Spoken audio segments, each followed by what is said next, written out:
क्या अमित शाह बनाए जा सकते हैं उप प्रधानमंत्री? जी हां, उप प्रधानमंत्री मतलब डिप्टी प्राइम मिनिस्टर। क्या प्रधानमंत्री अपनी ताकत किसी और के साथ शेयर कर सकते हैं, या फिर मोदी और अमित शाह के बीच में यह सहमति बन गई है कि उनके रहते पावर ट्रांजिशन हो जाए, मोदी के उत्तराधिकारी के तौर पर शाह को चुन लिया जाए तो ही ठीक है। दोस्तों, मोदी कैबिनेट के मंत्रिमंडल के फेरबदल को लेकर लगातार चर्चाएं चल रही हैं। जानकारी है कि मॉनसून सत्र से पहले ही कैबिनेट रीशफल हो जाएगा। कहने वाले तो ये भी कहते हैं कि हो सकता है कि कैबिनेट रीशफल के बाद या पहले कोई एक और इमरजेंसी सत्र भी सरकार बुला ले, लेकिन ये तो दोस्तों तय है कि कैबिनेट रीशफल होना है।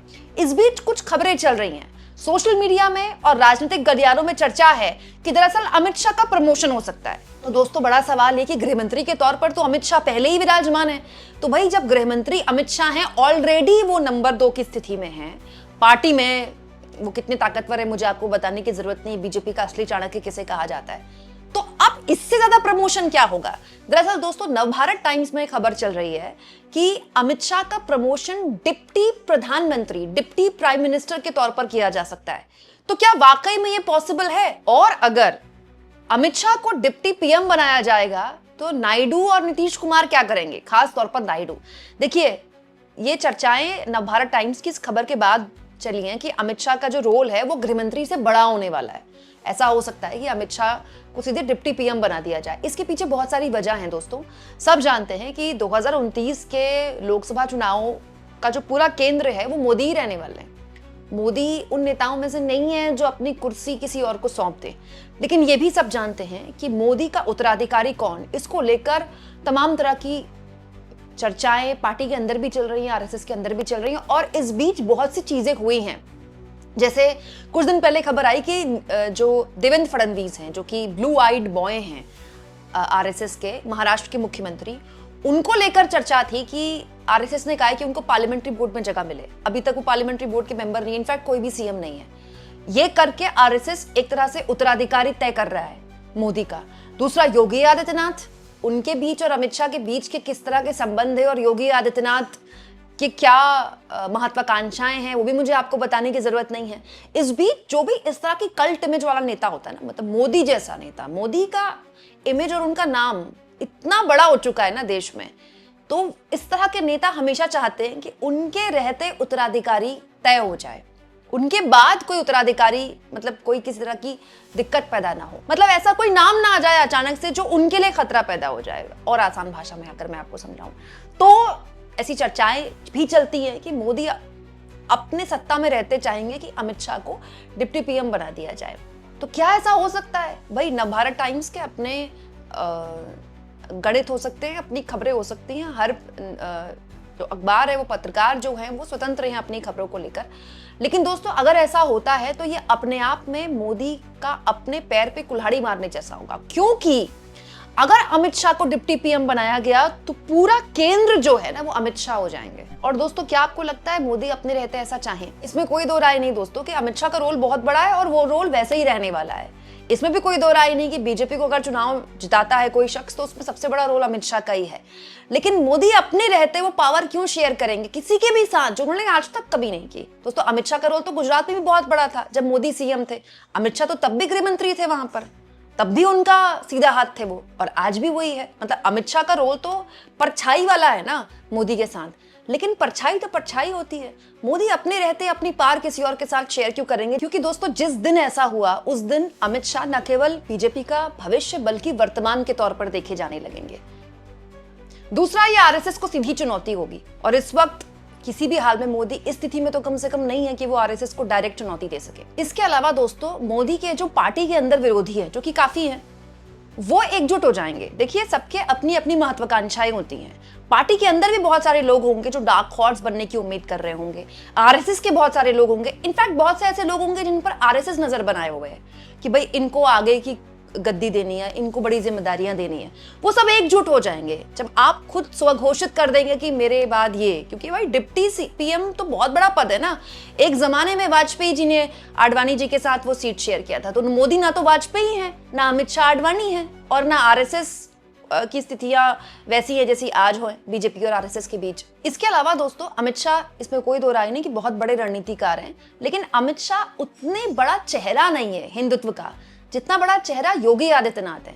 एक बहुत बड़ा वर्ग है यूपी का जो योगी को सिर्फ इसीलिए पसंद करता है क्योंकि मोदी के बाद योगी, नारे लगते हैं भाई मोदी के बाद योगी।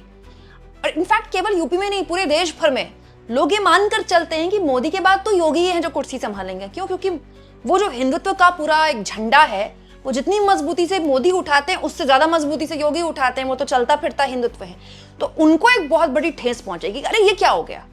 तो किसी भी तरह से बीजेपी नहीं चाहेगी कि पार्टी उन स्थितियों में आए। तो दोस्तों मेरा आकलन ये कहता है कि फिलहाल तो बीजेपी ऐसे जोखिम नहीं उठाएगी, मोदी किसी भी हाल में ऐसे जोखिम नहीं उठाएंगे। लेकिन अगर ये हो जाता है तो ये अपने आप में बहुत बड़ी घटना होगी।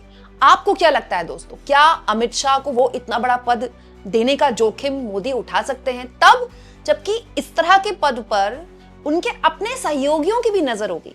अब भाई चंद्रबाबू नायडू इस सरकार का समर्थन कर रहे हैं, वो अलग बात है कि जितनी 16 सांसद उनके पास हैं, अब उससे ज्यादा सांसद तो उनके हैं जो टीएमसी से बागी हुए हैं, उनसे उन्हीं के आसपास के सांसद तो अब एकनाथ शिंदे के पास भी हैं, क्योंकि जो बागी उद्धव ठाकरे से आए हैं वो एकनाथ शिंदे की पार्टी में तो आए हैं।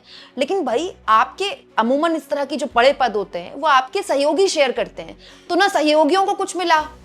और अमित शाह कभी भी आरएसएस के खास नहीं रहे, आरएसएस रहे अमित शाह संघी ही हैं। मतलब अमित शाह आज से नहीं, बचपन से अपने आप को संघी बताते हैं। लेकिन दोस्तों आरएसएस अमित शाह को क्या उस पद में देखना चाहे कि जिस पद में मोदी इस वक्त बैठे हैं। एक बात और है दोस्तों, अगर अमित शाह को डिप्टी पीएम बनाया जाता है तो ये डायरेक्ट मैसेज होगा बीजेपी के सपोर्टर्स को, बीजेपी के वोटर्स को कि भविष्य अमित शाह हैं।